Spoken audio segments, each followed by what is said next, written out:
Het is hier nu nog moe stil in Stiensgeer. Maar net van lang meer, want het dorp viert deze week het 1000-jarig bestaan. Iets werd ze bot naar uitzoen ha. Tuurlijk, we zien een feestje altijd uit. Dat komt ook goed. Maar zo inderdaad 2 alleen al. Maar ja, door corona toen is alles wat opschoot. Vorig jaar waren we eigenlijk ook nog net. Dat mag nou worden. Maandagjoen werd het dwarsfeest gruts iepenen door de burgemeester en de wethouders van Achtkarspelen.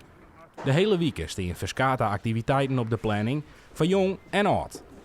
We hadden een commissie opgebracht. Toen de Stienke namen we dat toevallig natuurlijk. En dan hebben we gewoon alle commissies uitnodigen. Alle verenigingen, iedereen die wat doen die kon komen.